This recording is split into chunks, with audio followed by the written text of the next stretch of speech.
Physics की तो आज फर्स्ट क्लास है ना आप लोगों की? Yes ma'am. Yes ma'am.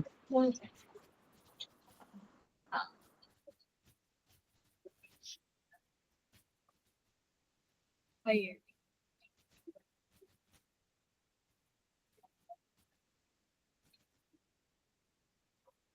सही चल रही है क्लासेस? नोट्स वगैरह बना रहे हो साथ साथ में? Yes ma'am. Yes ma'am. ये जो बना रहे हो ये हमेशा के लिए अगले साल तक के लिए संभाल के रखना। ऐसा नहीं है कि पढ़ लिया फिर अगले साल नहीं पढ़ेंगे।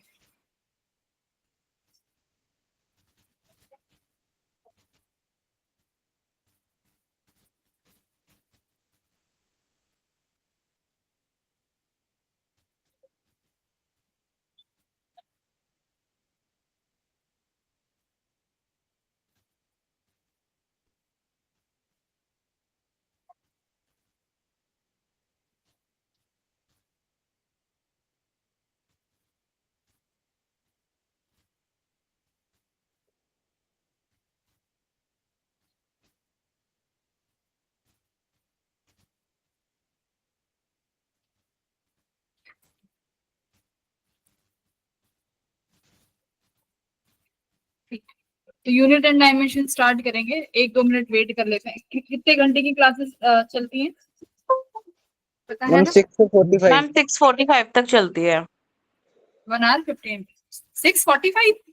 अच्छा 5:30 हो रहे हैं ना। ठीक। मैम वो 5-10 मिनट जो कोई कंसेप्ट समझ नहीं आता तो टीचर 5-10 मिनट रुक जाते हैं डाउट सॉल्व करने के लिए। हाँ राइट। ठीक है 1-2 मिनट वेट कर लेते हैं। मेरे को आइडिया नहीं है टोटल कितने स्टूडेंट आते हैं यहाँ पे।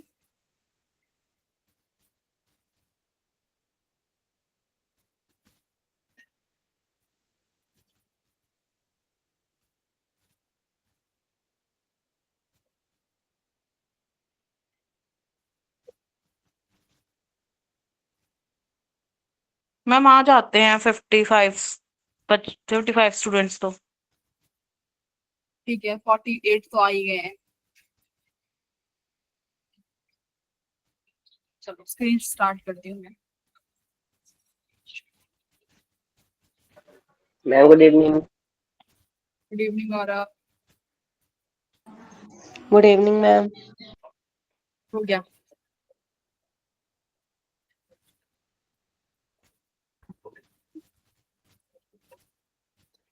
स्क्रीन दिख रही है?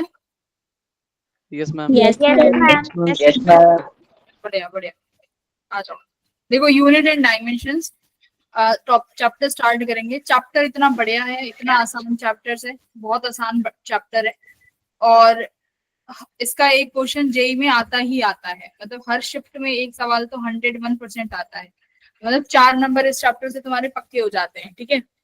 अब इस चैप्टर में है क्या इंपॉर्टेंट चीजें? एरर्स। ठीक है। उसके बाद dimension formula, dimension analysis, principle homogeneity. उसके बाद तुम्हारा आता है मेजरिंग इंस्ट्रूमेंट। मेजरिंग इंस्ट्रूमेंट्स में क्या क्या पढ़ते हैं हम? स्क्रू गेज है ना, एंड वर्नियर कैलिपर है ना। सुना होगा आप लोगों ने, स्कूल में पढ़ा होगा। Yes ma'am. तो ये सारी चीजें आज हम इस टॉपिक में शुरू करने जा रहे हैं। ठीक है। तो लेट्स सी। सबसे पहले है अपनी फिजिकल क्वांटिटी कि आप किसी भी चीज को एक क्वांटिटी कब बोलोगे, है ना। मान लो किसी को भी आप एक फिजिकल क्वांटिटी किसे बोल सकते हो? जिस चीज को आप क्या कर सको, मेजर कर सको। ठीक है। अब मान लो तुम हंस रहे हो, तुम स्माइल कर रहे हो, तुम्हें गुस्सा आ रहा है, क्या तुम उस चीज को मेजर कर सकते हो? गुस्सा मेजर मेजर करी जा सकती? नहीं करी जा सकती। तो ये ऐसी क्वांटिटीज होती हैं जिन्हें हम मेजर कर सकते हैं किसी एक नंबर से। जैसे लेंथ, लेंथ को किस में मेजर कर सकते हो? Metre, centimetre, kilometre. वेट किस में मेजर कर सकते हो? ग्राम्स में, किलोग्राम्स में, मिलीग्राम में।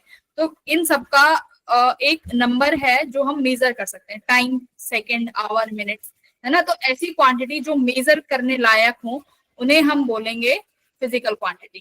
Can you check your anger? Yes और no? No ma'am. No ma'am. No ma'am. अब नॉन फिजिकल क्वांटिटीज क्या है? देखो happiness, sad, faith, colour, smell, इन सबको हम मेजर नहीं कर सकते। तो ये फिजिकल क्वांटिटीज में नहीं रखी गई है, करेक्ट। अब देखो फिजिकल क्वांटिटी में यूनिट्स एक शब्द होता है जिसे हम ज्यादातर यूज करते हैं। तो ये यूनिट का मतलब क्या है, एक यूनिट का मतलब होता है कि एक स्टैंडर्ड अमाउंट जो हम एक फिजिकल क्वांटिटी को डिस्क्राइब करने के लिए यूज करेंगे, है ना। देखो अब मान लो पहले हम लोग पहले जब कुछ मेजर करते थे, सपोज करो किसी लैंड का मेजर करते थे, है ना, अगर एग्रीकल्चर लैंड है, अगर हम उसका मेजर करते थे तो पहले किस चीज से मेजर करते थे, पहले हमारे पास ये तो था कि ये स्केल है ना, चीज तो थी नहीं, तो पहले क्या करते थे, ये तो हमारा काम है। मैम आपकी आवाज कट कट के आ रही है। मैम आपकी आवाज क्लियर नहीं आ रही। Hello, yes ma'am. Ma'am screen भी शो नहीं हो रही।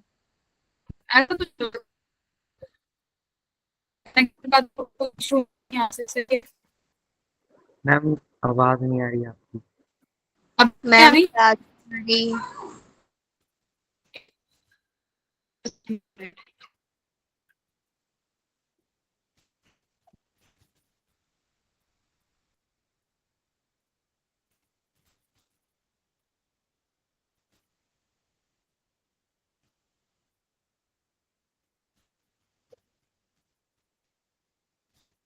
हेलो, आतुर आवाज नहीं मैम नहीं आ रही क्लियर। मैम क्लियर नहीं आ रही मैम।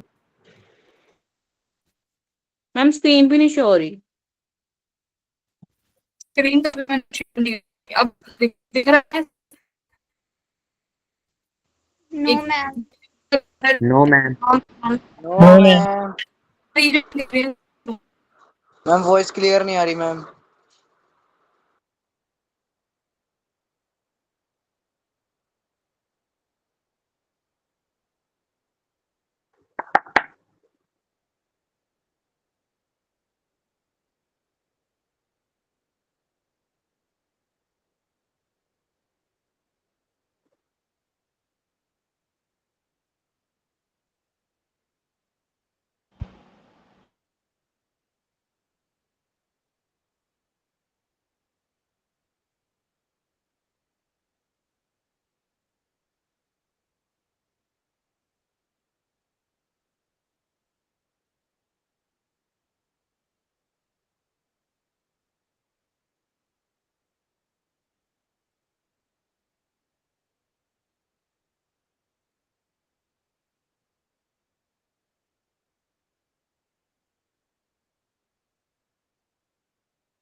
हेलो,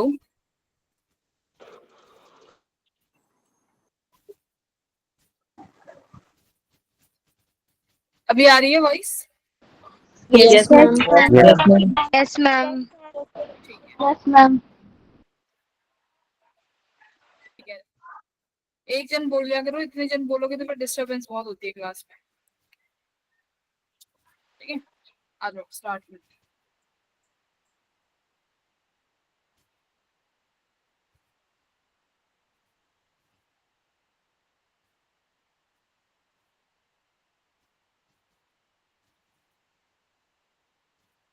वैसे ये मेरी क्लास की खासियत भी है, जिस दिन इसका फर्स्ट डे होता है उसकी क्लास में दिक्कत आनी होती है। स्टार्ट ही ऐसे होती है class.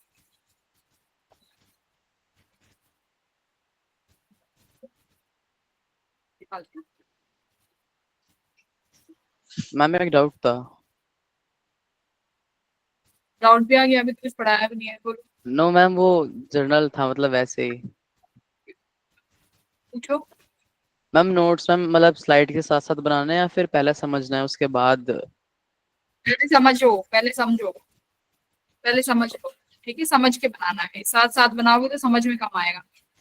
Okay, thank you ma'am.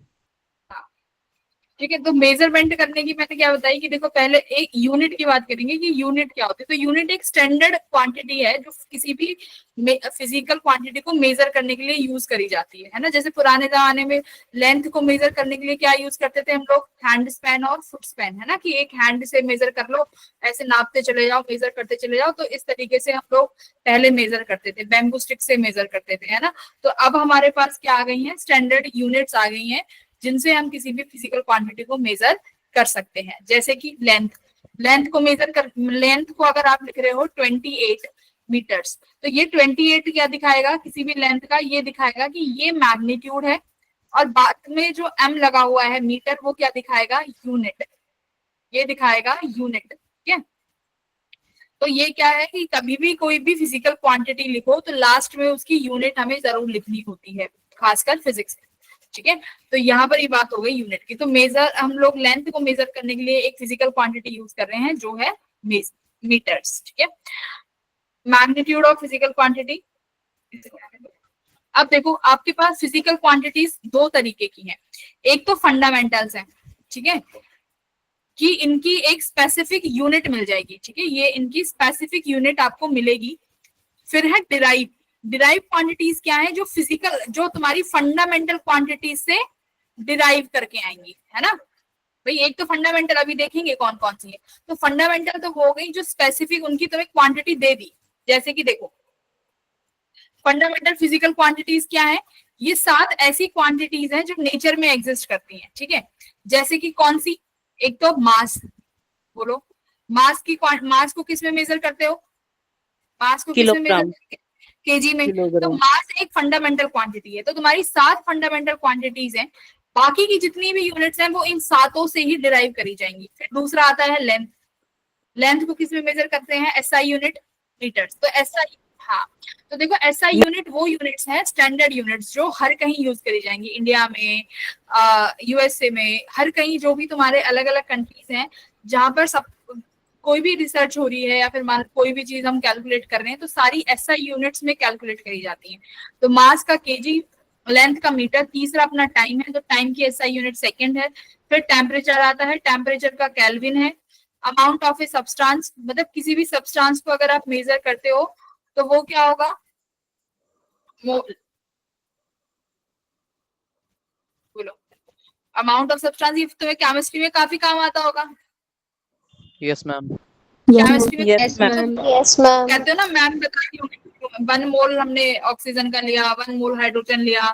तो ये सब, ये क्या ये किसी भी सब्सटेंस का पर्टिकुलर अमाउंट किस में मेजर करा जाएगा? मोल में। अब ये तो नहीं कह सकते कि 1 किलो हाइड्रोजन दे दो, 1 किलो ऑक्सीजन दे दो, है ना, वहां पर मोल यूज होगा। फिर आती है अपनी इलेक्ट्रिक करंट। इलेक्ट्रिक करंट कहाँ यूज करते हैं भाई?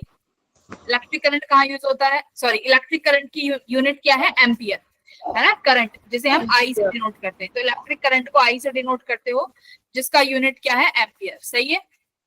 फिर 7 ल्यूमिनस इंटेंसिटी। ये हमारा बहुत रेयरली यूज होता है, 12th में भी नहीं होगा, 11th में भी नहीं होता, बट याद रखना है, 7वीं क्वांटिटी है। ल्यूमिनस इंटेंसिटी, जिसका एसआई यूनिट क्या है, कैंडेला, ठीक है, कैंडेला। मैम होता क्या है? इंटेंसिटी होती है ना, बस ये याद रखना है। ल्यूमिनस इंटेंसिटी का मतलब है कि कोई भी जैसे बल्ब है वो ग्लो कर रहा है, वो किस इंटेंसिटी से ग्लो कर रहा है, अगर उस बल्ब की इंटेंसिटी कैलकुलेट करोगे ग्लो करने की, तब उसको किस में कैलकुलेट किया जाएगा, कैंडेला में, समझ गए? Okay ma'am. हाँ, फिर देखो सप्लीमेंट्री यूनिट्स आती हैं दो साथ में। सप्लीमेंट्री यूनिट जहां पर हम एंगल को डिनोट करते हैं किसी से, ठीक है, एंगल। यहाँ पे देखो एंगल, एक तो प्लेन एंगल है, जैसे प्लेन एंगल का मतलब होता है ये तुम्हारा सर्कल है, इस सर्कल से मैं तुम्हें कह दूं कि बेटा मैंने ना ये इतनी आर्क बनाई, ये इतनी आर्क है, इस आर्क की लेंथ मैं बता देती हूँ, इस आर्क की लेंथ है एल, ये सर्कल है जिसका रेडियस आर है, तो मैं तुमसे कहूंगी कि बेटा बताओ ये आर्क लेंथ कितना एंगल सबटेंड कर रही होगी सेंटर पे, है ना, एक सर्कल की suppose there is some arc length L, वो सेंटर पे कितना एंगल सस्पेंड करेगी, उसको हम क्या बोलेंगे, वो अपना एंगल होगा थीटा। तो ये प्लेन एंगल कहाँ निकलता है, सर्कल में। सर्कल कैसा है, 2D, सर्कल कैसी शेप है, 2D शेप है, तो 2D शेप के लिए हमारा क्या निकलता है, प्लेन एंगल, और इसकी एसआई यूनिट क्या होती है, रेडियन, है ना। एक कंप्लीट 180 डिग्री जिसे आप पाई से शो करते हो, ये क्या होगा, पाई यानी रेडियन, तो इसकी यूनिट क्या होती है, रेडियन होती है, समझ में आया? अगर अब मैं तुमसे कहूं कि ये थीटा किसके, ये तुम्हारा आर्क लेंथ है एल, तो थीटा और आर्क लेंथ कैसे कैसे रिलेट करते हैं, कोई बता सकता है? Theta is equals to L by R. Theta equals to L by R, यानी तुम्हारी आर्क लेंथ किसके बराबर आती है, आर थीटा के, करेक्ट। तो इस तरीके से हम इसको क्या करते हैं, रिलेट करते हैं। फिर आता है सॉलिड एंगल। सॉलिड एंगल कोई बता सकता है क्या होता है? मैम एंगल 3 डायमेंशन में अगर देखेंगे तो उसे सॉलिड एंगल बोलता है। Very good. प्लेन एंगल कहाँ आया, 2D शेप में।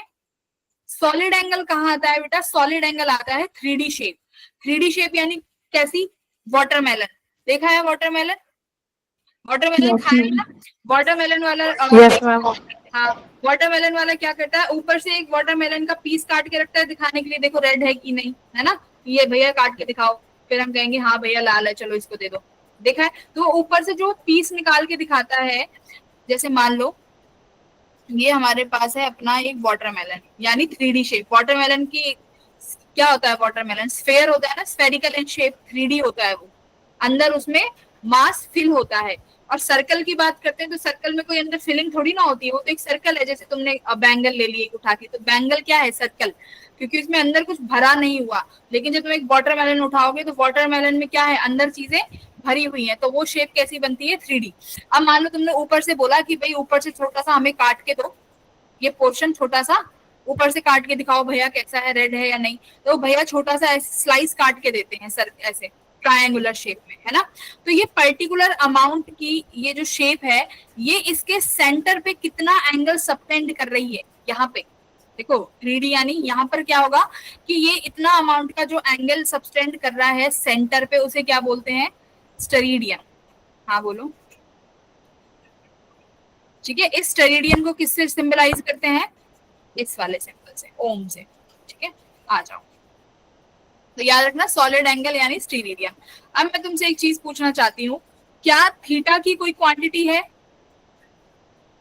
No ma'am. थीटा है यानी dimensions? No ma'am. Theta and steradian both are dimensional. Very good, both are dimensionless quantities, very good. दोनों के में से किसी के पास में डायमेंशंस नहीं है, बहुत बढ़िया। हाँ देखो यहाँ भी लिखा हुआ है they don't have any dimensions, बहुत अच्छी। अदर यूनिट्स, फिर आते हैं लेंथ को। अब मेरे को एक बात बताओ, अगर तुम्हें क्या मेजर करना है, सपोज करो तुम्हें अपनी हाइट में, तुम्हें सही नहीं हाइट भी रहती, चलो हाइट मेजर करनी है, हाइट को किस में मेजर करते हैं, फीट में, फीट में या फिर सेंटीमीटर में, है ना, या तो फीट होती है सेंटीमीटर्स होती है, राइट। अच्छा, अगर तुम्हें कुछ चीज ऐसी मेजर करनी है जो एस्ट्रोनॉमिकल यूनिट्स है, मतलब एस्ट्रोनॉमिकल यूनिट समझे, मैं तुमसे कहती हूँ सन से लेके अर्थ तक की डिस्टेंस बताओ, अगर तुम Light उसमें year. मीटर्स यूज करोगे, वो यूनिट कितनी हो जाएगी बताओ? बहुत, मीटर तो एक बहुत छोटी यूनिट है ना। मीटर को हम कहाँ यूज करते हैं? अपनी डे टू डे लाइफ में, है ना भाई। लेंथ को मेजर करने के लिए मीटर यूनिट का यूज करा जाता है। बट मीटर कैसी क्वांटिटी है? छोटी क्वांटिटी है ना काफी। मीटर कितना होता है? 1 मीटर बहुत छोटा। तो मीटर को मेजर, मीटर क्या कर सकते हो? बहुत छोटी क्वांटिटीज को मेजर करने के लिए काम आता है। अब मान लो मैं तुमसे कहूँ कि सन से लेके अर्थ तक की दूरी बताओ, क्या मीटर में मेजर कर सकते हो? कर No, तो ma'am. कर No, तो सकते हैं, बट 10 टू द पावर वो कितनी चली जाएगी? बहुत बड़ी चली जाएगी, है ना। तो ऐसे यूनिट्स के लिए हम मीटर नाम यूज करके क्या यूज करते हैं? Astronomical unit.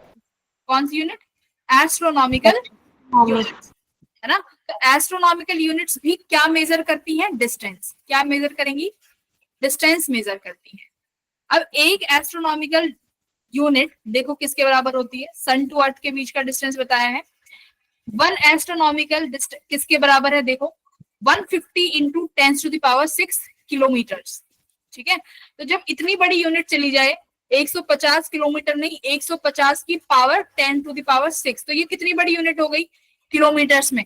तो इसको तुम क्या बोल सकते हो? 1 AU। क्या बोल सकते हो? 1 AU। तो ये याद रखना है। तो ये है एस्ट्रोनॉमिकल यूनिट, जिसको हम किलोमीटर में इस तरीके से लिख सकते हैं। ठीक है, इससे भी बड़ी यूनिट आती है ना। अब मान लो तुम्हें एक गैलेक्सी से दूसरी गैलेक्सी की डिस्टेंस मेजर करना है, तो अब ये जो तुम्हारा AU है ये भी छोटा पड़ जाएगा, है ना। AU भी छोटा पड़ जाएगा। तो उसके बाद फिर कौन सी यूनिट लेके आते हैं हम लोग? Light year, Light year. है ना। तो लाइट ईयर जो है AU से भी बड़ी यूनिट है। लाइट ईयर भी किसकी यूनिट है? याद रखना, डिस्टेंस की। किसकी यूनिट है? Distance. हाँ, Distance. लाइट ईयर भी डिस्टेंस की यूनिट है। क्या बताएगा लाइट ईयर? बताएगा लाइट ईयर क्या होता है? Light. Ma'am the time ma'am जो लाइट लाइट जितनी एक ईयर में जितनी वो डिस्टेंस कवर करती है उसकी स्पीड। वेरी गुड, है ना। कि ईयर से ही पता चल रहा है। ईयर मतलब अपना 1 ईयर, 1 साल। लाइट, तो लाइट 1 साल में कितना डिस्टेंस कवर कर ले उसको बोल। देखो डिस्टेंस का फॉर्मूला क्या होता है? Speed into time. अच्छा ठीक है, distance equals to speed into time. Arth, तुम्हारी लाइट की स्पीड कितनी होती है? 3 into 10 to the power 8, right. 3 into 10 to the power 8। एक साल का टाइम लिखना है, क्या लिखोगे? 360 दिन। कितने दिन होते हैं एक साल में? 365, 365 डेज, 24 आवर्स, 60 मिनट, 60 सेकेंड्स। तो ये जो आंसर आएगा ना, यही क्या है? तुम्हारी distance covered by light in 1 year. समझ गए? यही तो होगा भाई। स्पीड इनटू टाइम, अर्थ की स्पीड लिखो, कितना समय चाहिए? 1 ईयर का समय चाहिए। तो टाइम का भी पड़ गया है। टाइम की SI यूनिट क्या होती है? सेकंड। तो सेकंड्स में ही लिखना पड़ेगा, राइट। तो लिखोगे यहाँ से, तब क्या आएगा तुम्हारा? लाइट ईयर का दूरी। चलो देखते हैं 1 लाइट ईयर कितना बड़ा होता है। तो it is exactly up to this kilometre, मतलब काफी बड़ी यूनिट है, यू कैन सी हियर। और अप्रोक्सीमेटली 5.88 ट्रिलियन, मैं तो बता भी नहीं पा रही हूँ। देख रहे हो ना कितनी बड़ी यूनिट है? दिमाग में कहीं चल पा रहा है कितना बड़ा यूनिट होगा? अब देखो लाइट को 8.3 मिनट्स लगते हैं सन तक आने में, जबकि अर्थ और सन के बीच में कितनी दूरी है? 1 AU की, अभी पढ़ के आए हैं। यानी तुम्हारी लाइट 8 मिनट में कितना डिस्टेंस कवर कर ले रही है? 1 AU, सिर्फ 8 मिनट में। तो सोचो 1 साल में कितना डिस्टेंस कवर कर लेगी? कितनी बड़ी यूनिट होगी? समझ रहे हो ना। तो ये बहुत बड़ी यूनिट है। आ जाओ, ये तुम्हें डिस्टेंस बताया गया है कि तुम्हारी जो मिल्की वे से लेके जो नियरेस्ट है उसकी डिस्टेंस कितनी है। एंड्रोमेडा तुम्हारी क्लोजेस्ट गैलेक्सी है जो कितने मिलियन दूर पे है? 2.5 मिलियन लाइट ईयर्स की दूरी पे है। ठीक है, ये सब बताया गया है। तो देखो यहाँ पर तुम्हारे पास रिलेशन है।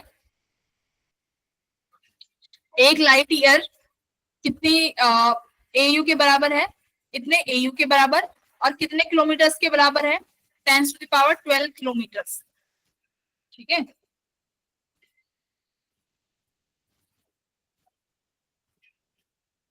बोलो, गॉट इट? ये याद ma'am. रखना, मतलब रेंज याद रखना है कि 10 टू द पावर कितना है। तो 1 AU था जो 10 टू द पावर समथिंग था, कितना? 6 समथिंग, है ना। 150 into 10 to the power 6 something kilometres. तो याद रखना 1 लाइट ईयर्स कितना है? 10 टू द पावर 12 किलोमीटर्स। ठीक है, इस तरीके से।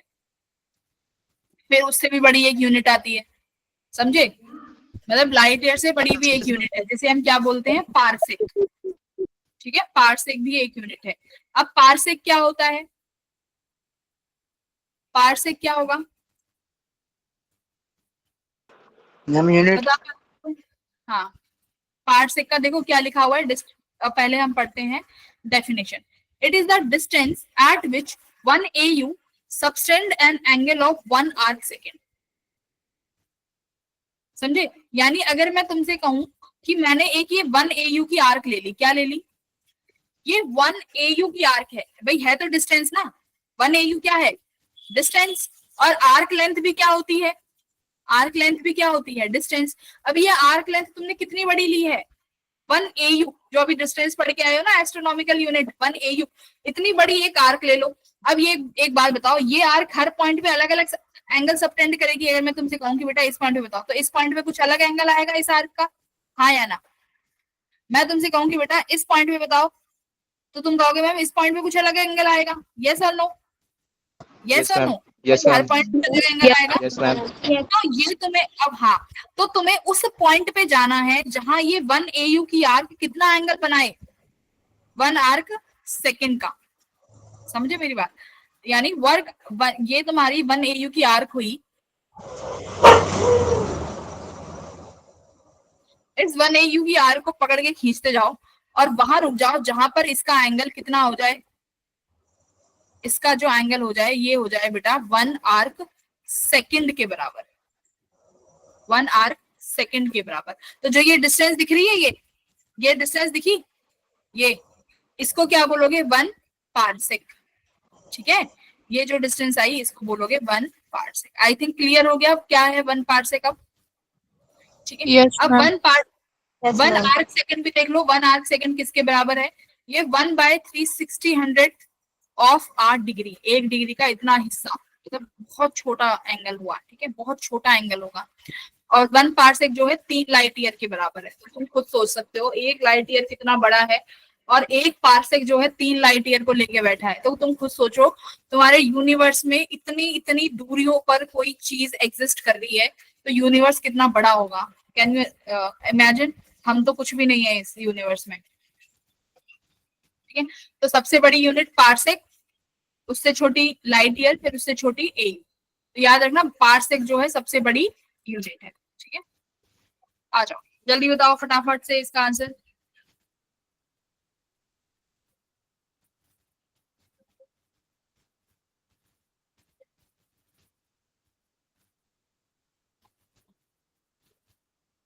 मैम, हाँ, मैम इसका बी ऑप्शन है। बी ऑप्शन है। Ma'am D yes ma'am, B. हाँ, very Yes, good, yes, ma'am. है ना? तो पहला कह रहा है कि एस्ट्रोनॉमिकल डिस्टेंस को मेजर करते हैं। बिल्कुल सही बात है, अभी पढ़ के आए हैं, ट्रू है। गैलेक्सीज वगैरह का डिस्टेंस निकालते हैं। अब तुम तो ये तो कहोगे नहीं मम्मी से, मम्मी मैंने एक वो लेके आई हूँ, एक क्या ले आए हैं, मतलब मान लो एक साड़ी लेके आई हूँ आपके लिए। वो साड़ी जो है ना, वो 1 पारसेक की है ना, 1 लाइट ईयर की है। तो वहां तो यूज करोगे नहीं। These are the astronomical units. Statement second गलत है। सबसे बड़ी कौन सी है? पारसेक है, जो कि बीच में लगाई हुई है। तो ऑप्शन नंबर बी। ठीक है, और ये तुम्हारा PYQ है, ये PYQ आया गया। सही है। फिर आते हैं डायमेंशंस पे। अब तो ये तो पता चल गया कि फिजिकल क्वांटिटी नाम की चीज है, क्या होती है पता चल गया। फिर आती है डायमेंशंस। डायमेंशंस क्या होते हैं? क्या कह रहा है? Dimensions of a physical quantity are the powers to which the fundamental units must be raised in order to get the unit of derived quantity। इसका मतलब है, अब तुम्हें देखो derived quantity निकालनी है। मैं तुमसे कहती हूँ कि बेटा मुझे velocity का यूनिट बताओ। अभी देखा ना फिजिकल क्वांटिटी को किस मीटर पर सेकंड स्क्वायर। एक बात फिजिकल क्वांटिटी, ठीक है रुको, फिजिकल क्वांटिटी को मेजर किस में करते हैं? किसी यूनिट में, है ना। मास की यूनिट अभी बताई केजी। तो मैं तुमसे ऐसे कह रही हूँ बेटा वेलोसिटी को किस में मेजर करोगे, मुझे उसकी यूनिट बताओ। तो तुम अभी पढ़ के आ चुके हो कि वेलोसिटी की यूनिट होती है क्या? मीटर पर सेकंड स्क्वायर। मीटर्स पर सेकंड स्क्वायर। मीटर क्या है? मैम स्क्वायर नहीं होती, एक्सेलरेशन में होता है अच्छा स्क्वायर। अच्छा, सॉरी। तुम में से शायद किसी ने मीटर पर सेकंड स्क्वायर बोला था, तो हो गया है ना, मीटर पर सेकंड। तो मीटर किसकी यूनिट है? लेंथ की। सेकंड किसकी यूनिट है? टाइम की। करेक्ट। तुम्हारे वेलोसिटी के क्या डायमेंशंस आए? L by T. अब मेरे को एक बात बताओ, एल क्या है? L is fundamental unit. T क्या है? Time, fundamental unit. तुमने अब इस फंडामेंटल यूनिट से कौन सी क्वांटिटी डिराइव कर दी? वेलोसिटी कर दी ना। तुमने वेलोसिटी की टाइम की यूनिट डिराइव कर दी, एल बाय टी। तो इसीलिए उनको क्या बोला गया है कि ये फंडामेंटल यूनिट्स हैं, इनकी मदद से आप किसी भी क्वांटिटीज को डिराइव कर सकते हो। तो अभी इनकी पावर कितना है भाई? इसकी पावर तो 1 है। तो यानी यहाँ पर इनके डायमेंशंस क्या हुए? यहाँ पर एल का डायमेंशन क्या हुआ? 1। m0 l1 हाँ, t अब मैं minus तुमसे कहूँ कि वेलोसिटी का डायमेंशन लिखो, तो तुम क्या डायमेंशन लिखोगे? अभी मास तो है ही ना, मास को अभी मैंने इंट्रोड्यूस नहीं किया है तो रहने दो। तुम लिखोगे L1 t की पावर, इसको ऊपर ले जाऊं t को, तो क्या लिखोगे? t की पावर -1। -1। तो ये जो पावर्स लगी हुई दिख रही हैं, ये क्या है? These are dimensions. समझ गए? यही डायमेंशन है, बस छोटा सा। एक्सेलरेशन की बात करूं तो एक्सेलरेशन तुम कहोगे मीटर पर सेकंड स्क्वायर, तो ये क्या हो जाएगा? L2 t-2 है। मैं तुमसे कहूं कि चलो बेटा तुम डिराइव करो वॉल्यूम, मैम L1 होगा, मैम, L1 L1 ना t to the power -2। ये मीटर है ना। सॉरी, अब मैं तुमसे कहूं कि वॉल्यूम बताओ, तो वॉल्यूम का क्या आएगा? L3। एल क्यूब हो जाएगा। वॉल्यूम का एल क्यूब हो जाएगा। अब हम आपसे कहते हैं आप निकालो और डेंसिटी निकालो। डेंसिटी का फॉर्मूला क्या होता है? मास पर यूनिट वॉल्यूम। ठीक है, M1 L3। m1 तो मास के लिए हाँ, L तो to मास the के power लिए -2। हाँ, मास के एक सेकंड तुम लोग रुको। मास के लिए क्या लिखोगे? m। वॉल्यूम किसकी? अभी वॉल्यूम का तुमने बताया है डायमेंशंस क्या? L cube. तो ऊपर जाके क्या हो जाएगा? L-3, है ना। तो इस तरीके से क्या कर सकते हो? कोई भी डायमेंशंस को डिराइव किया जा सकता है। ठीक है, बहुत बढ़िया, बहुत अच्छे।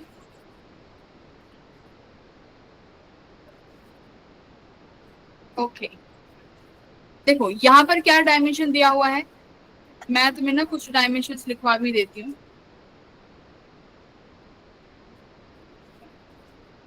एक मिनट, पहले इस वाले क्वेश्चन को सॉल्व करने की कोशिश करो।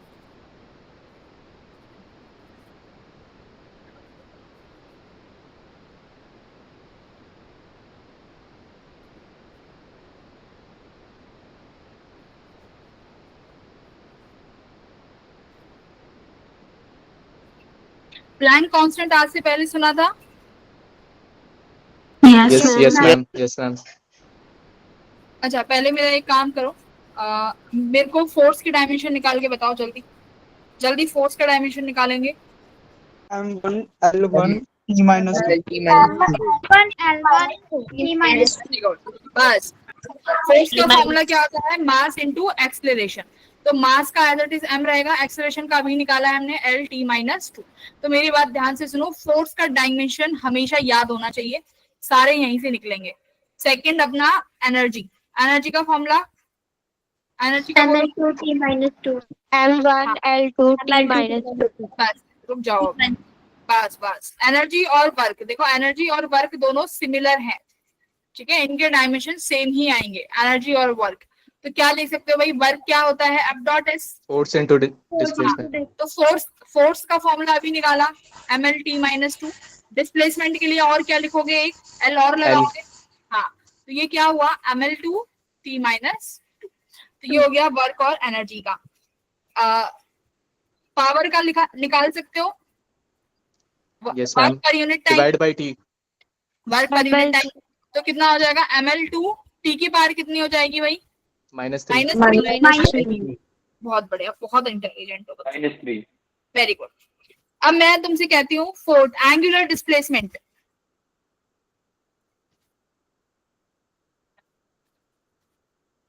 चलो s cos थीटा। हाँ, एंगुलर डिस्प्लेसमेंट क्या होता है बेटा? थीटा, है ना। अभी तो थीटा मतलब जब मैं अगर सर्कुलर में बात करूं कि हम मैम मैं पॉइंट ए पे थी, मैं ए से बी पे चली गई, जब आप सर्कुलर को किसी चीज पे घूमते हो या सर्कुलर किसी चीज पे चलते हो, तो हम कैसे बात करेंगे कि पहले आप ए पे थे और ए से आप अभी बी पे चले गए, तो आप कितने से डिस्प्लेस हुए, थीटा से। तो ये हम यहाँ पर जो मोशन होता है ना, यहाँ पर हम डिस्प्लेसमेंट को एंगुलरली लेते हैं। तो ये थीटा किसके बराबर होगा, अभी S पढ़ा है, upon R, arc S by upon R. Radius. Yes. अभी आर्क लेंथ बताई थी, आर्क लेंथ किसके बराबर होती है, थीटा आर के। Arc length is theta R, तो थीटा किसके बराबर आ गया, आर्क बाय रेडियस। तो आर्क भी लेंथ की यूनिट है, रेडियस भी, तो क्या हो गया ये, डायमेंशन। क्या हुआ, Dimensionless. हाँ डायमेंशन। Okay very good.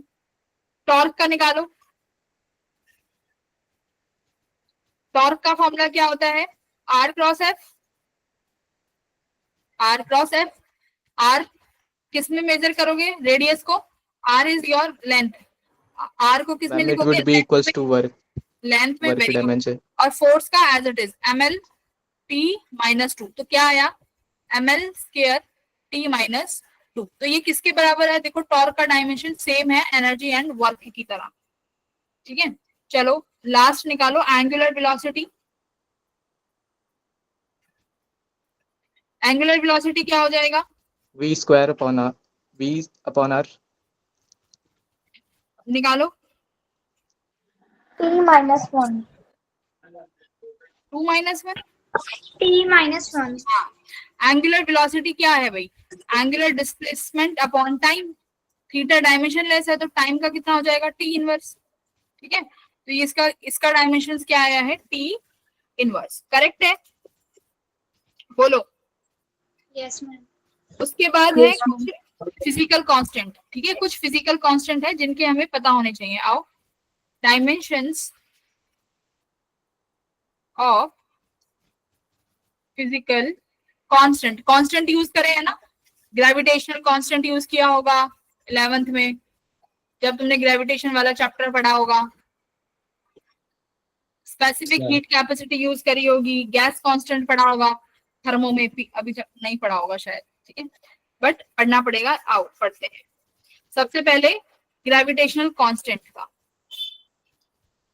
ये देखो अब ये ना तुम्हें अभी डिफिकल्ट लगेगा क्योंकि तुमने अभी फॉर्मूले पढ़े नहीं है। जब तुम ये फॉर्मूले पढ़ लोगे ना हर चैप्टर में, तब तुम्हें इजी हो जाएगा। तो ग्रेविटेशनल कांस्टेंट का मैं तुम्हें फॉर्मूला लिखवाती हूँ। देखो ये आता है तुम्हारा ग्रेविटेशन में, जहां पर फोर्स की वैल्यू किसके बराबर होती है, जी m1 m2 bye are square. ये तुम्हें फॉर्मूला याद हो जाएगा, बहुत बेसिक फॉर्मूला है, ठीक है। अब यहाँ पर ये जो जी है ना, ये क्या है, ग्रेविटेशनल कांस्टेंट। अब मैं तुमसे कहूँ बेटा जी की वैल्यू निकाल दो, तुम जी का डायमेंशन निकाल लो, क्या निकाल नहीं सकते आप, F R square upon m1 m2। F तुम्हारा फोर्स है, बोलो फोर्स का अभी तुमने निकाला है ml2, sorry ml t-2, right, ml t-2। R square का क्या लिखोगे आप, एल स्क्वायर।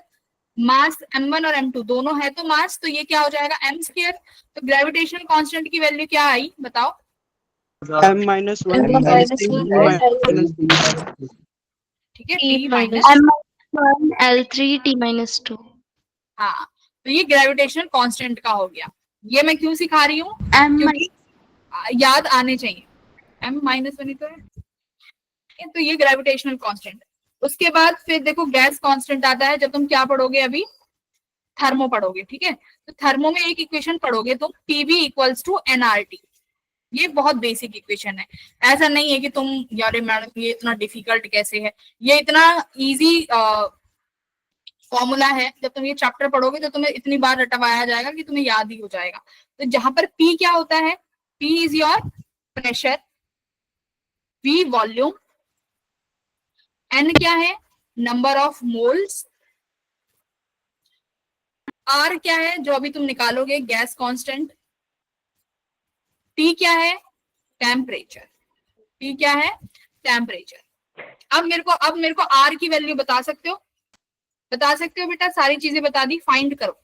फाइंड, हाँ बताओ, फाइंड डायमेंशन ऑफ आर।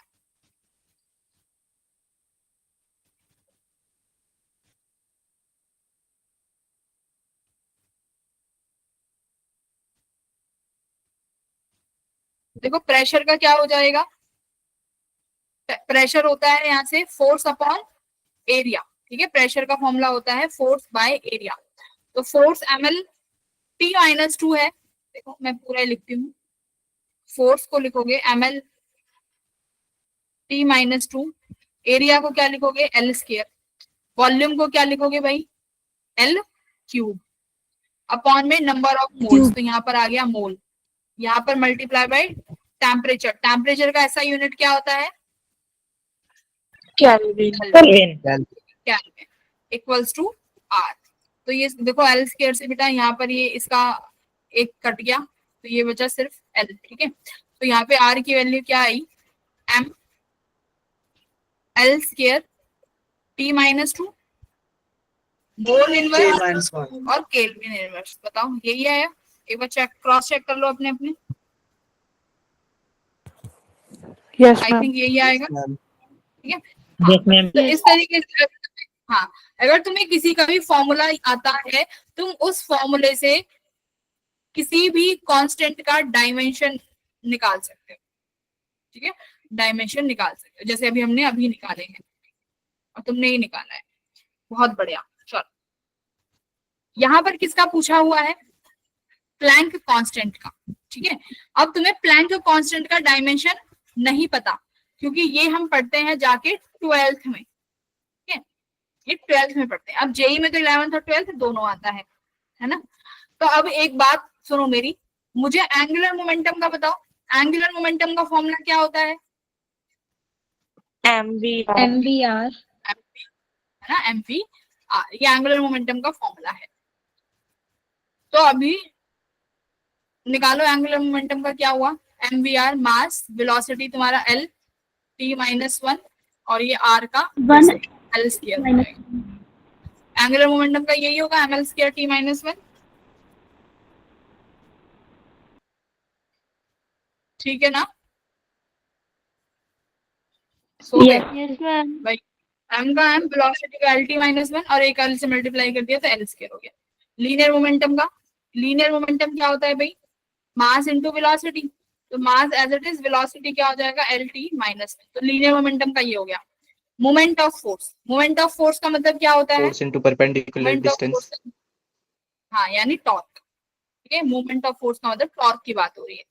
तो फोर्स का फॉर्मूला ml T-2, एक और L से मल्टीप्लाई कर दोगे तो L²। तो सबके हमने निकाल लिए। अब पर अभी प्लैंक कांस्टेंट रहता है ना। तो प्लैंक कांस्टेंट बेटा तुम 12th में पढ़ोगे एक चैप्टर, जहां पर आप पढ़ोगे एनर्जी जो है ना वो किसके बराबर होती है प्लैंक कांस्टेंट H मल्टीप्लाई कर दो न्यू को। न्यू क्या है फ्रीक्वेंसी, और H E क्या है योर एनर्जी। तो न्यू का अब देखो E by nu equals to H। E के अभी डायमेंशंस क्या पढ़े थे ml2 T-2 और न्यू का क्या होता है 1/t। हाँ फ्रीक्वेंसी होती है 1/t। तो इस 1/v को t लिख दूं, इस 1/v को t लिख सकते हैं। तो कितना डायमेंशन बनेगा इसका h equals to m L2 T-1। सही है। तो देख लो डायमेंशन, फर्स्ट स्टेटमेंट गलत है कि सही है? इस फर्स्ट स्टेटमेंट इज ट्रू और फॉल्स?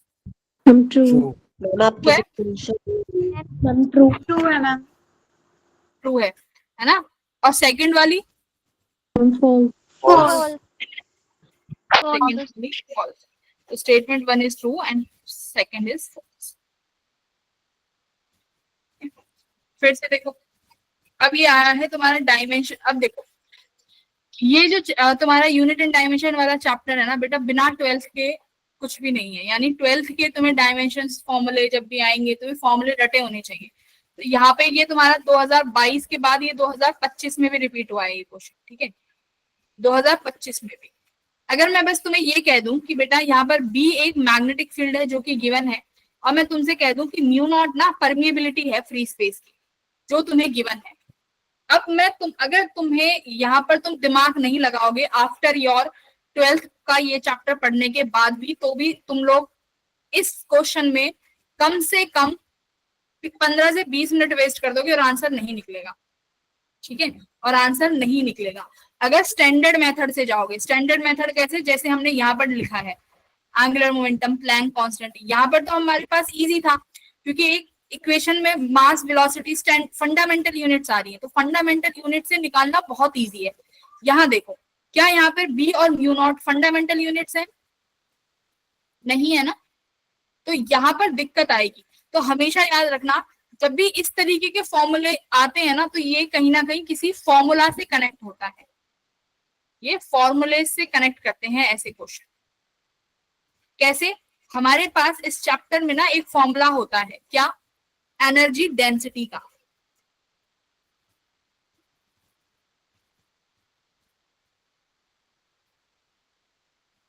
किसका फॉर्मूला होगा? Energy density.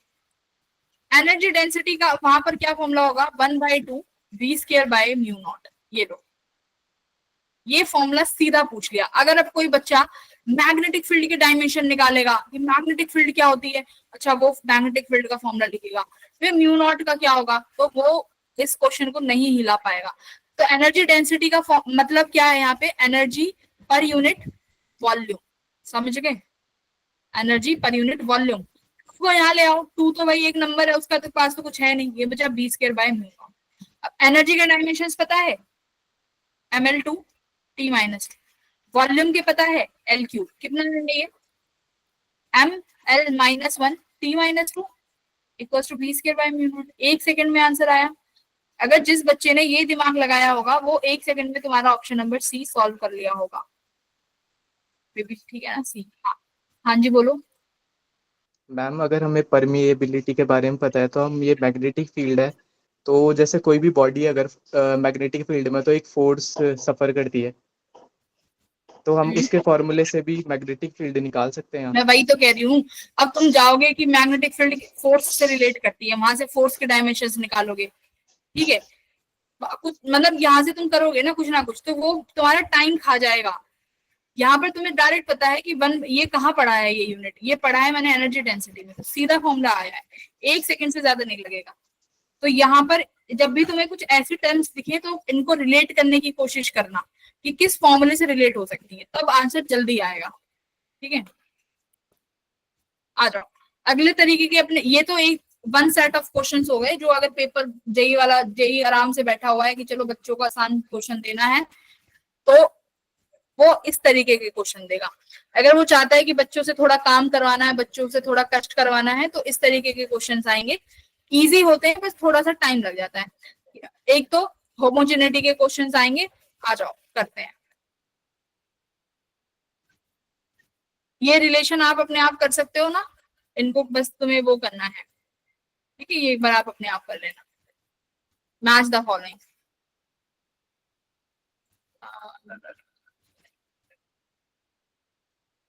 सीधे क्वेश्चन से बात करेंगे।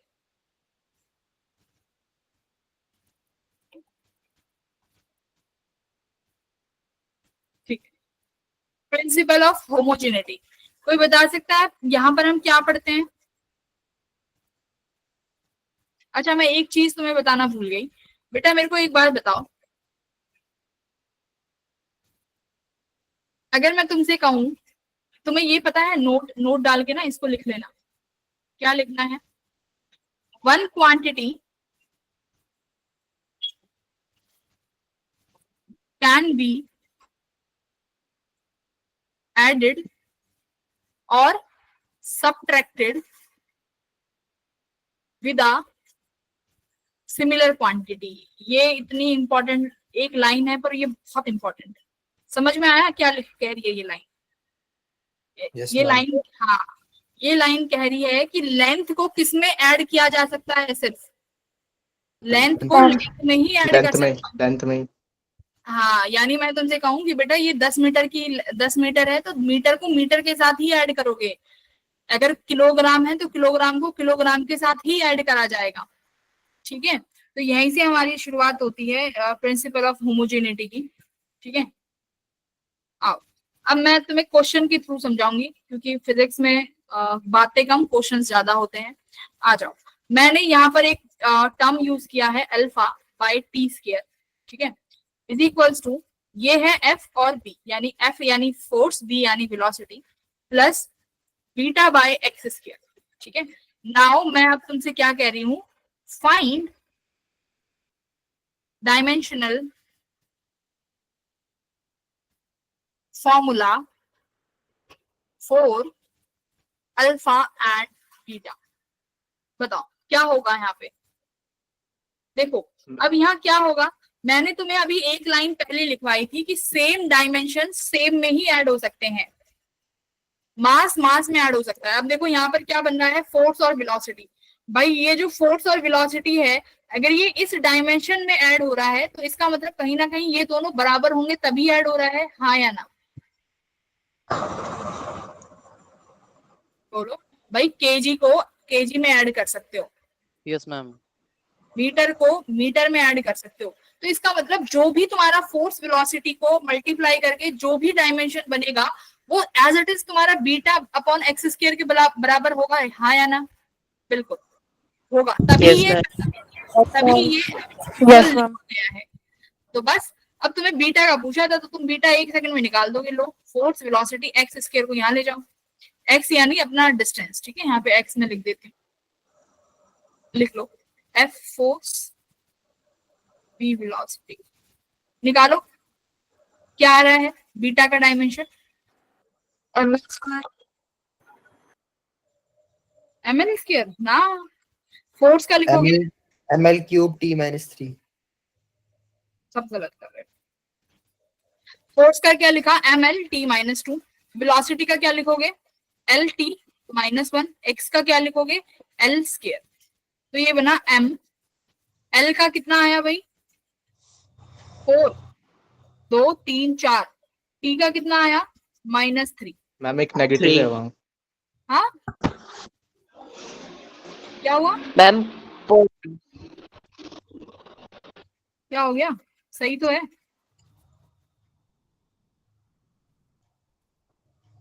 व्हाट हैपन,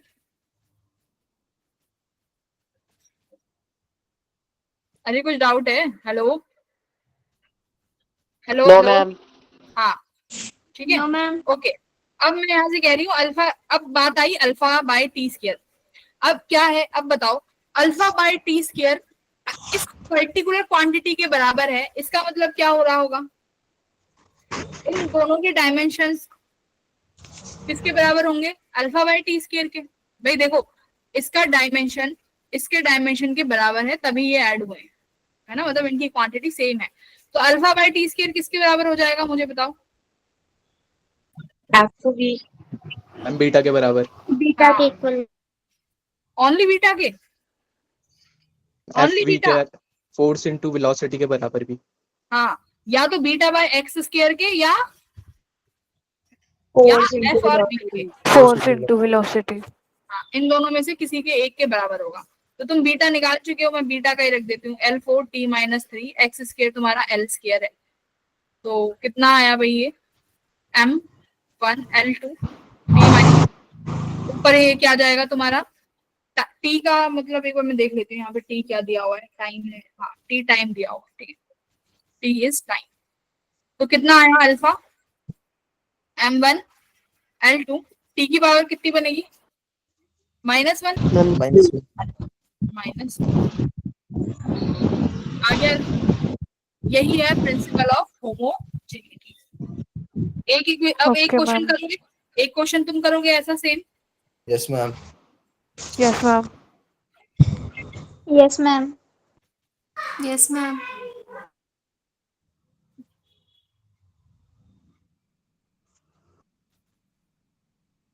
ये चैप्टर बहुत इजी है, इसमें कुछ है ही नहीं। p minus a by v square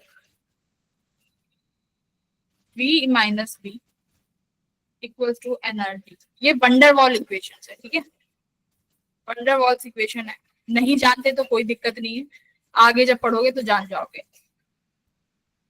तुम्हें क्या करना है, T का मतलब प्रेशर है, V का मतलब वॉल्यूम है, N का मतलब मोल्स है, T का मतलब टेम्परेचर है। तुम्हें क्या निकालना है, A और B के डायमेंशन, समझ गए?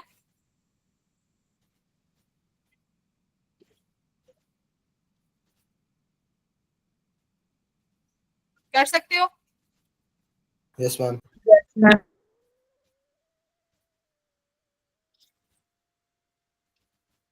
मैम V क्या है? Volume, T temperature and number of moles, moles की यूनिट मोल्स होती है। चलिए करिए, जितना हो जाए चैट बॉक्स में लिख देना, अफरा तफरी मत मचाना कि बोलने लगूं, या फिर बोल देना ma'am done, that's it, ma'am done only.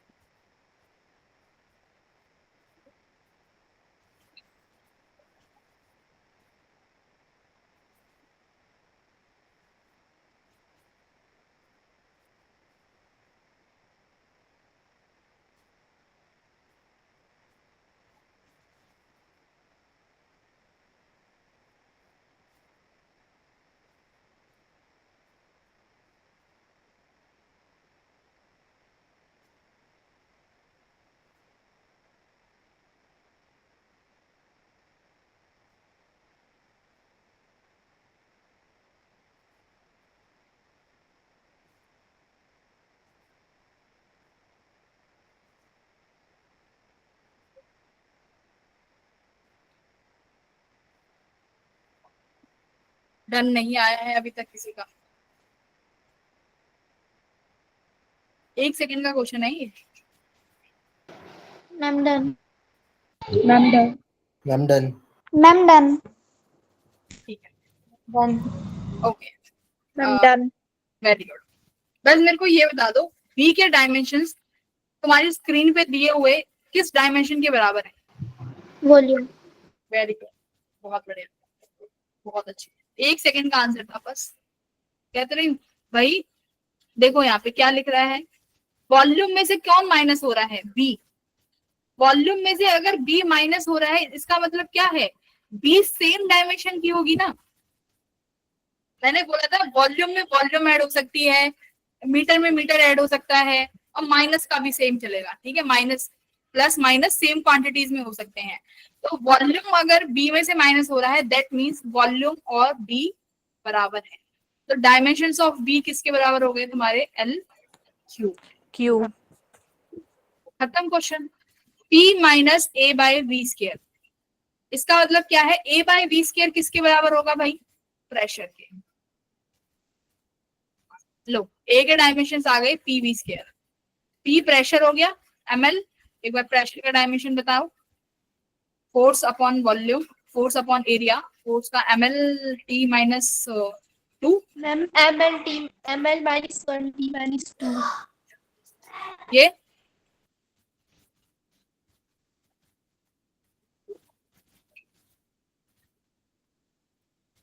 यही है क्या?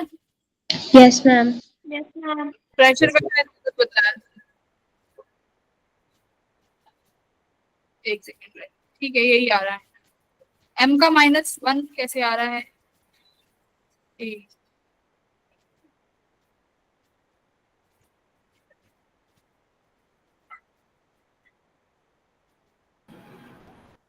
शायद गलत कर दिया है, m माइनस 1 दे दिया।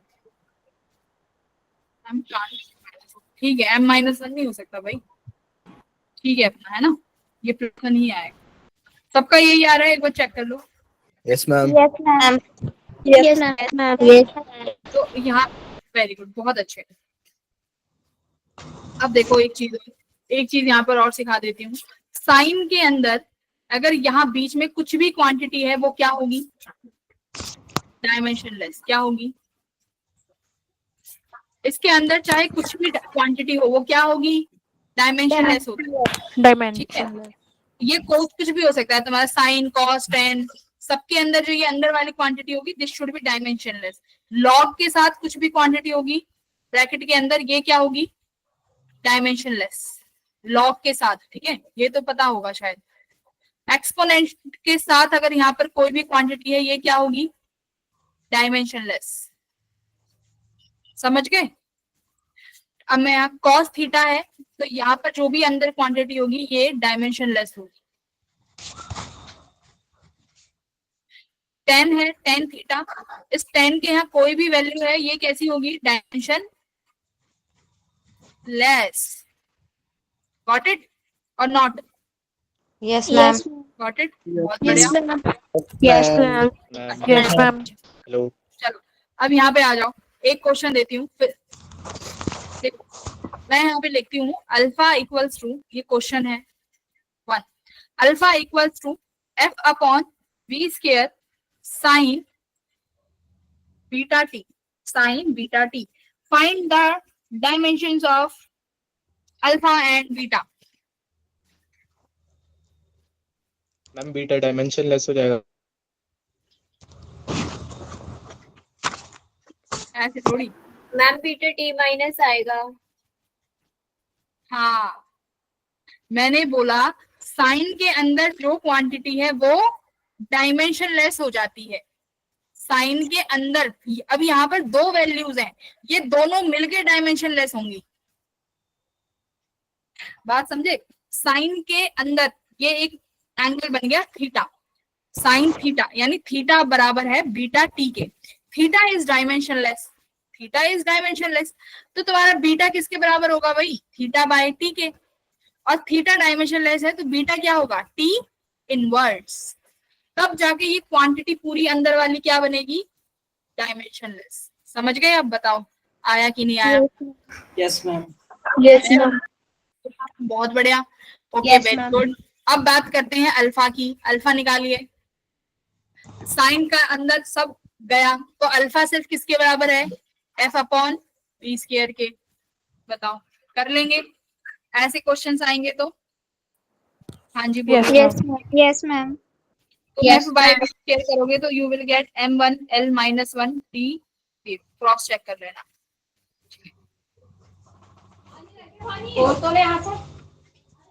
ठीक है बेटा? Yes, ma'am. Yes, Yes, Yes, ma'am. Yes. Excuse me, ma'am. हाँ बोलो।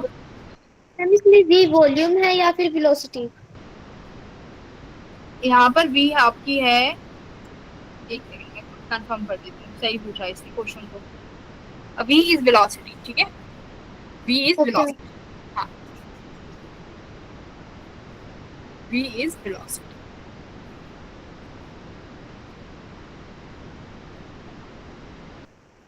अब क्या करें आगे और बढ़ाएं? हाँ हाँ बोलो। मैम हमें कैसे पता चलेगा कि कहाँ पे वी वेलोसिटी और वॉल्यूम है? गिवन क्वेश्चन में गिवन होगा, क्वेश्चन में गिवन होगा। Okay, ma'am.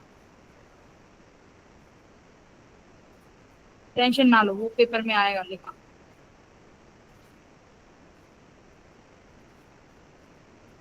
मतलब डायमेंशन क्वांटिटीज निकालना तुम सीख गए हो? बोलो, एकदम बढ़िया सीख गए हो। Yes, ma'am. Yes, ma'am. Yes, ma'am. Yes, ma'am. बहुत अच्छे, Yes, ma'am. एकदम बढ़िया।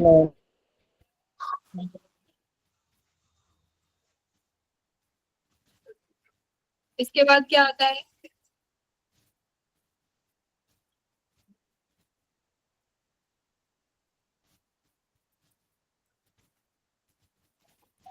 और डाउट पूछो, फिर मैं आगे पढ़ाऊंगी, अदरवाइज किसी को भी कुछ डाउट है तो पूछ लो, फिर आगे बढ़ाऊंगी, पढ़ते हैं फिर, अदरवाइज आगे बढ़ लूं फिर।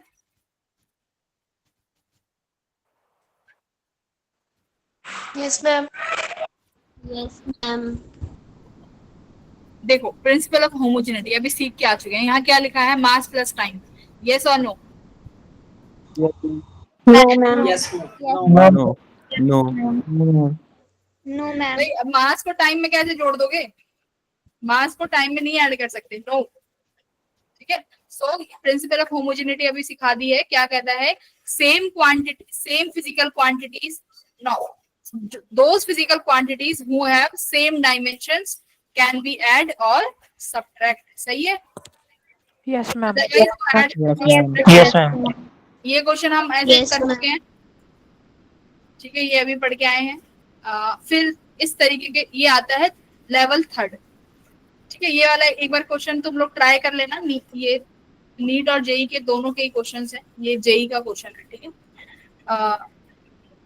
ये फिर आता है कि अगर जेई तुम्हें थोड़ा और परेशान करना चाहता है, वो चाहता है बच्चे और परेशान हो, तो वो फिर डालता है इस तरीके के सवाल। ठीक है, एक बार क्वेश्चन पढ़ो क्या कह रहा है। फोर्स, वेलोसिटी और टाइम अगर फंडामेंटल क्वांटिटीज होते, सुनो अभी फंडामेंटल क्वांटिटीज क्या है, लेंथ, टाइम, टेम्परेचर, है ना, करंट, ये सब है फंडामेंटल क्वांटिटी। अब इन फंडामेंटल क्वांटिटीज से हम लोग डिराइव करते हैं ना फोर्स, वेलोसिटी और टाइम को। इसमें क्या कह दिया, इसने कहा है फोर्स, वेलोसिटी, टाइम फंडामेंटल हैं, तो डेंसिटी का डायमेंशन फॉर्मूला क्या होगा। अभी तक डायमेंशन फॉर्मूला किस में निकालते थे, एमएलटी में। अभी तक डायमेंशन फॉर्मूला किस में निकल रहा था, एमएलटी। अब ये डायमेंशन फॉर्मूला किस में निकालना है, फोर्स, वेलोसिटी और टाइम। कैसे कर सकते हो बताओ, कैसे किया जा सकता है, एनीवन। मैम फोर्स की जगह उसका डायमेंशन फॉर्मूला लिख देंगे, फिर जो पावर होगी उसको लिख देंगे और उन सबसे मल्टीप्लाई कर देंगे, और वैसे ही बाकी दो के लिए भी करेंगे। हाँ, मैं कहाँ चली गई, आगे चली गई शायद। आ जाओ, कुछ नहीं करना, बहुत आसान है। तुम्हें क्या लिखना है, देखो डेंसिटी को हमें लिखना है इसके टर्म्स में, तो हमने लिखना है डेंसिटी किसके बराबर है, फोर्स के बराबर है, किसके बराबर है, और वेलोसिटी के बराबर है, और किसके बराबर है, टाइम के बराबर है। अब हम मान लेते हैं इनके डायमेंशन है फोर्स का ए, वेलोसिटी का बी और टाइम का सी। ये लेट कर लिया ना मैंने कि मैं इस तुम्हारी डेंसिटी जो है एफबीटी के बराबर है, इसका डायमेंशन एबीसी है। अब ये एबीसी ही क्या करने हैं, एबीसी क्या करने हैं, फाइंड करने हैं, राइट। बताओ Yes, पहले ma'am. समझ में आया मैंने क्या लिखा है। Yes, ma'am. Yes, ma'am. भाई उसने कहा है डेंसिटी बताओ, Yes, ma'am. किसके किसके टर्म्स में बतानी है, फोर्स, वेलोसिटी और टाइम। तो इनकी कुछ ना कुछ पावर होगी, वो हमें निकालनी है, तो हम लेट करेंगे ए बी सी। आ जाओ, फोर्स का डायमेंशन फॉर्मूला मुझे बताएगा कोई, एम एल टी माइनस 2, इसकी पावर लिख दो ए। वेलोसिटी की बताओ, एल टी माइनस 1 की पावर बी, टाइम का टी और इसकी पावर हो गई सी। अब मेरे बेटा क्या करना है, मास को एक तरफ, लेंथ को एक तरफ और टाइम को एक तरफ लिखो। यहाँ पर m की पावर कितनी है, a, ठीक है। लेंथ की पावर कितनी है, l की पावर a यहाँ पर है, एक l की पावर यहाँ पर है प्लस b, बस, ठीक है। देखो ये तो पता है ना, अगर सेम बेस होते हैं तो ऐड हो जाते हैं, Yes, ma'am. सेम बेस में पावर ऐड हो जाती है, तो लेंथ के Yes, यहाँ sir. पर सेम थे तो पावर ऐड हो गई। अच्छा, आगे आओ टाइम। तो टाइम का यहाँ पर फर्स्ट वाले में कितना है, माइनस -2a, दूसरे वाले में माइनस का बी, 1b, तीसरे वाले में प्लस का सी। सी, ठीक है। तो ये सारी चीजें आ गई। अब डेंसिटी, क्या हमें डेंसिटी का फॉर्मूला पता है in terms of MLT, yes ma'am. पता है। Yes, ma'am. क्या होगा, डेंसिटी होगा मास अपॉन वॉल्यूम, तो मास का m, वॉल्यूम का l माइनस, One cube. तो यहाँ लिख दो m l माइनस 3, लिख दिया। अब तुम्हें क्या करना है, अब तुम्हें इनकी पावर्स को बराबर इक्वेट करना है। क्या करना है, इक्वेट। एलएचएस पे देखो m की पावर कितनी है, यहाँ पर m की पावर है a और यहाँ पर m की पावर कितनी है 1, तो यानी a की वैल्यू कितनी आई 1, a की वैल्यू कितनी आ गई 1. अब लेंथ पे आओ, यहाँ लेंथ की पावर कितनी है a प्लस बी, B. दूसरी तरफ लेंथ की पावर कितनी है -3, तो इसका मतलब बेटा a प्लस बी किसके बराबर हुआ होगा -3 के। -3. a अभी निकाला है नया कितना 1, Yes, ma'am. हुआ 1. -3 -1 है ना, One. माइनस का 4, तो यानी b की वैल्यू कितनी आ गई -4। चलिए अब टाइम को इक्वेट करो।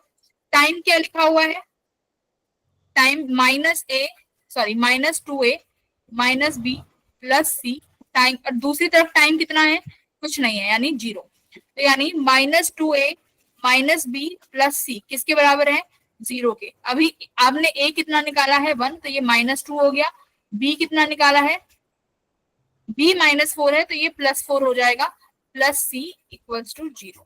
सी किसके बराबर आ गया भाई? -2। तो अब ये जो तुमने एबीसी निकाला है ना, ये फर्स्ट वाले फॉर्मूले में रखो। देखो जो ऊपर है, एफ की वैल्यू ए कितना आया? बी की पावर है बी कितनी आई? -4। टी की पावर है सी, टी कितना आएगा? माइनस। तो कौन सा फॉर्मूला सही है भाई? देख के बताओ। Ma'am C option. Option C ma'am. C option ma'am. अब ये ऐसे सी ऑप्शन। वेरी, अब ये ऐसे तुम्हें किसी पे भी दे सकते हैं करने के लिए, ठीक है।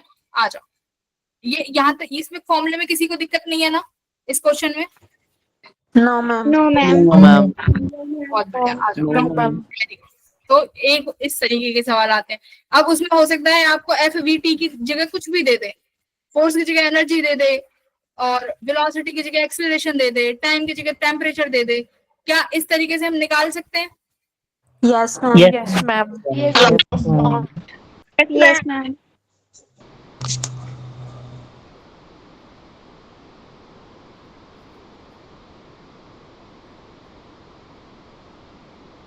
इसके बाद आता है बेटा सिग्निफिकेंट फिगर्स, ठीक है। सिग्निफिकेंट फिगर्स भी देख लो, क्योंकि मैं एक्चुअली तुम्हारी क्लास में 5 मिनट लेट आई, मतलब 5 मिनट तुम्हारा डिस्टरबेंस हो गया था, तो पढ़ाऊंगी। सिग्निफिकेंट फिगर्स यहाँ पर होता है, हम लोग कैलकुलेट करते हैं कि एग्जैक्ट वैल्यूज यहाँ पर कितनी बनती है। तो इनके कुछ रूल्स है, 6 रूल है। ये रूल याद करने की जरूरत नहीं है, मैं ऐसे सिखा दूंगी तुम्हें रूल को, ये बार बार याद करने की जरूरत ही नहीं पड़ेगा, ठीक है। सुनो मेरी बात, अगर मैं लिखती हूँ यहाँ पर 1 2 3 4 5 6, ये सारी वैल्यू कैसे काउंट होता है? जितने भी नॉन जीरो है, नॉन जीरो का मतलब क्या होता है बेटा? 1 2 3 4 5 6 7 8, ये सब किस में काउंट होती हैं? सिग्निफिकेंट में। ये सिग्निफिकेंट नंबर है। कैसा नंबर है? सिग्निफिकेंट। ये सब सिग्निफिकेंट नंबर है। तो मतलब झोल जो होता है ना, जो तुम्हारा कंफ्यूजन क्रिएट करता है, वो सिर्फ कौन क्रिएट करेगा? 0, ठीक है। जहां तुम्हें 0 के अलावा 1 2 3 दिखे, इनको काउंट कर लेना किसमें? सिग्निफिकेंट नंबर में।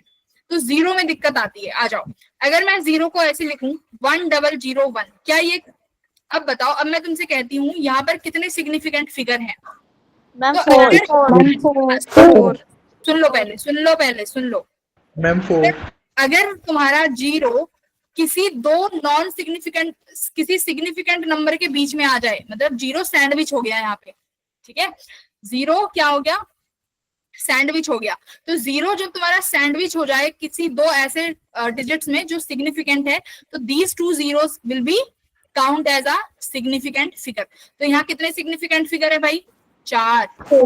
अगर मैं तुम्हें इसी का ही एक एग्जांपल दूं, 1 2 0 1, कितना है यहाँ पे? 4। अब मैं कहूँ 0 0 0 0 1, अब यहाँ पर कितना है? 6 मैम। 6 मैम। 6, मतलब सारे ही काउंट होंगे। ओके। थर्ड रूल क्या कहता है? अगर मैं लिखूं 0 0 0 0 1, क्या कभी तुमने पढ़ा होगा कि किसी नंबर के आगे कितनी 0 लगा दो कोई मायने नहीं रखती? पढ़ा है ना? यस भाई मैम। आगे 0 आगे क्यों लगा रहा है, पीछे लगा है ना? हाँ, तो कोई मायने नहीं रखती। तो सिमिलरली सिग्निफिकेंट फिगर में भी है, अगर आप आगे किसी लीडिंग नंबर के आगे कितनी भी 0 लगाए जाओ, वो कभी भी सिग्निफिकेंट काउंट नहीं होगी। Okay ma'am. तो यहाँ कितने सिग्निफिकेंट नंबर्स हैं? ओनली 1। मैं लिखती हूँ 0 1 2 0 1, कितने सिग्निफिकेंट नंबर्स हैं? 4। 4। ये कैलकुलेट होंगे 4, ठीक है। आ जाओ, रूल नंबर 4, मैं तभी कह रही रूल पर, एंडिंग जीरोस आर सिग्निफिकेंट। अब देखो ये कह रहा है एंडिंग जीरोस आर सिग्निफिकेंट, मतलब लास्ट वाली 0 सिग्निफिकेंट हो जाएंगी, लेकिन कब? अगर वो डेसिमल के बाद आती हैं, अगर वो डेसिमल के बाद आएंगी। यानी अगर मैंने लिखा 21.00, अब ये बताओ अब ये 2 0 काउंट होंगी कि नहीं होंगी, लास्ट वाली। अब ये काउंट होंगे मैम काउंट। हाँ, कई बार हम क्या करते हैं कि पॉइंट के बाद है, काउंट मत करो, 0 ही तो है, नहीं। लेकिन अगर पॉइंट के बाद डेसिमल के बाद 0 आ रहा है तो ये कैसे में काउंट होने वाली है आपकी सिग्निफिकेंट फिगर्स। तो यहाँ पर ये कितना होगा, 4। कितना होगा, 4। Order of magnitude. Order of magnitude का मतलब है, मैं लिख दूं बेटा 21 की पावर 10 टू द पावर 4। तो ये जो ऑर्डर है ना 10 की पावर 4, ये किसमें काउंट नहीं होगा, सिग्निफिकेंट फिगर में काउंट नहीं होगा। तो सिर्फ सिग्निफिकेंट नंबर कौन सा है, ये 21। क्या है ये, 21। अगर मान लो मैं लिख देती हूँ 210 इंटू 10 की पावर 4, अब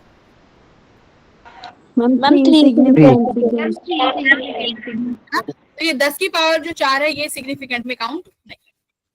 बात समझ में आ गई, आ जाओ। बहुत बढ़िया, बहुत अच्छे। पहले का बताओ कितना है, मैम 3। इसका बताओ, मैम 5 इसका बताओ, 6 इसका बताओ, मैम 2 मैम 1 सुनो सुनो, ये आगे वाली नहीं काउंट होती मेरी। अरे अरे अरे अरे अरे, एक सेकेंड। 3 होगा मैम, 3 ये पॉइंट, ये वाली तो पॉइंट के बाद, अच्छा एक सेकेंड, रूल नंबर 4 पढ़ो दोबारा। Ending zeros are significant if they appear after decimal. Third क्या कह रहा है, इनिशियल जीरोस और leading zeros are never significant. ठीक है, जो 0 को लीड कर रहा है और इनिशियल 0 है वो सिग्निफिकेंट नहीं होंगे। तो तुम यहाँ पर जो 3 कह रहे हो बेटा, ये बेशक ये वाला 0 पॉइंट के बाद तो है पर ये लीडिंग 0 है। मेरी बात सुन रहे हो, ये पॉइंट के बाद वाला तो है बट ये लीडिंग 0 है ना, तो कितने में काउंट होंगे, 2 ही काउंट होगा। बात समझे, leading zeros will never be counted as a significant figure. Leading zeros नहीं काउंट होंगे। इसका कितना है, ओनली 1। हाँ, अब देखो ये सबसे बेस्ट क्वेश्चन है, ये तुम्हारा PYQ है। इसमें मुझे बताओ पहले का कितना होगा, मैम 4 इसका मैम 3 मैम 6 इसके सारे काउंट होंगे। एक तो ये 2 0 सैंडविच हो गई और ये 2 0 पॉइंट के बाद है, तो सारी काउंट होंगी यानी 6। इसका बताओ, 5 वेरी गुड। ये लीडिंग जीरोस हैं, भले ही पॉइंट के बाद है पर काउंट नहीं होंगी। तो ये 1 2 3 4 5, तो कौन सा ऑप्शन सही हो गया भाई, 5 A का 4, B का 3, C का 6, D का 5। ऑप्शन बताओ, D option C option C कैसे है, A का कौन सा है, A का सेकंड है तो C क्यों होगा, ma'am D option ma'am D ये देखिए इसका 4 मतलब ऑप्शन डी। एक ये 4 का मतलब ये 4 है वो, समझ गए, ये 3 नंबर मतलब ये वाला 3 है वो। तो कौन सा ऑप्शन करेक्ट है, डी। समझ में आया, डी करेक्ट है। यस मैम तो सिग्निफिकेंट फिगर समझ में आ गए विद इन 2 सेकेंड्स। देख लो हमने 5 ये बताओ जल्दी, ये कितना होगा, मैम 5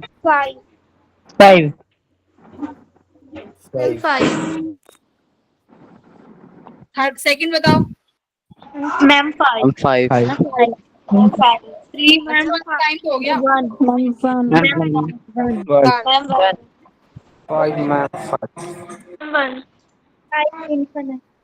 अरे रुक जाओ, 5 पर मत करो।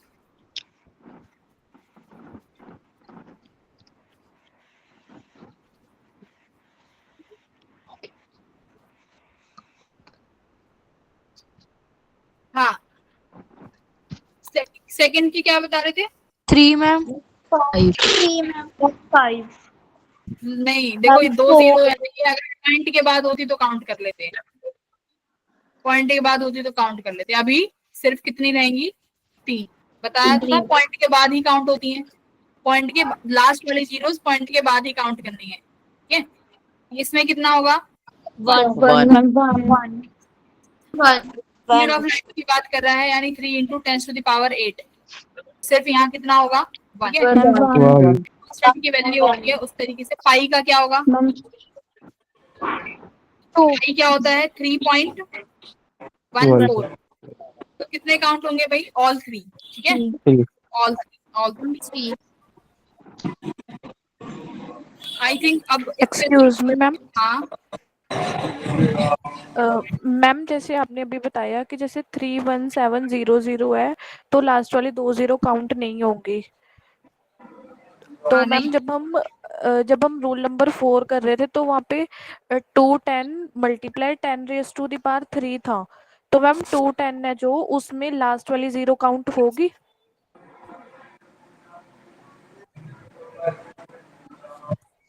एक सेकंड रुको ना।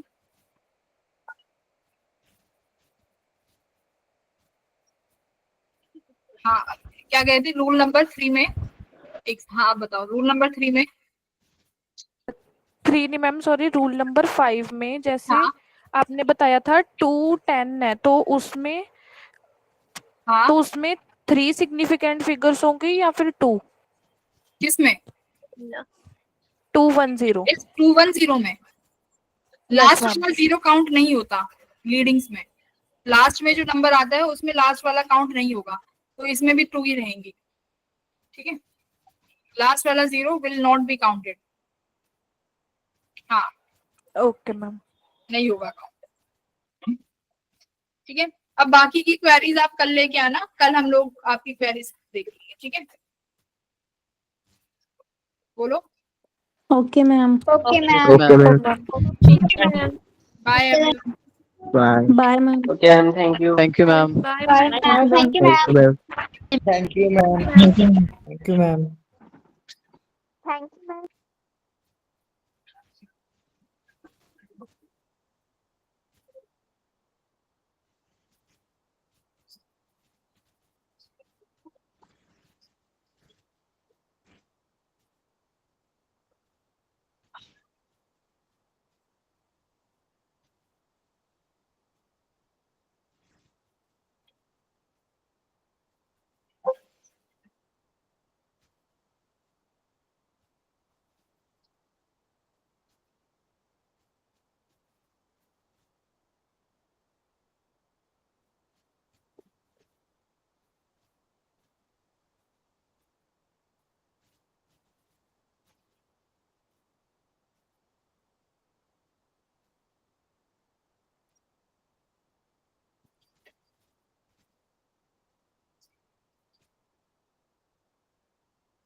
अच्छा तुम लोग बैठे ही हो अभी? हाँ बोलो बोलो। हाँ बोलो बेटा। तुम्हारी और डाउट है। आपकी और क्लास भी है क्या? मैम मुझे नो डाउट मैम। है। आप पूछो। Ma'am plane angle and solid angle एक बार फिर से समझा दो। आवाज नहीं आ रही, आवाज एक बार, आवाज नहीं आ रही तुम्हारी। Ma'am plane angle and solid angle समझा दो एक बार। मेरी सेकंड क्लास है बेटा। प्लेन एंगल और सॉलिड एंगल ये होता है कि प्लेन एंगल तो लेते हैं ना जब पूरी तुम्हारा सर्कल होता है, वहां पर प्लेन एंगल यूज करते हैं, यानी थीटा, ठीक है, सर्कल में। और सॉलिड एंगल का मतलब होता है जहाँ पे 3D सरफेस स्फेयर है ना, अगर 3D स्फेयर होगा तो वहां पर अगर एंगल निकालोगी तो उस एंगल की यूनिट क्या यूज करोगी? स्टेरेडियन, ठीक है। बस इतना फर्क है। Okay ma'am, thank you. ठीक है, सिग्निफिकेंट फिगर के कल कुछ और क्वेश्चंस देखेंगे तो उससे तुम्हें और क्लैरिटी आ जाएगी, ठीक है। चलो बाय।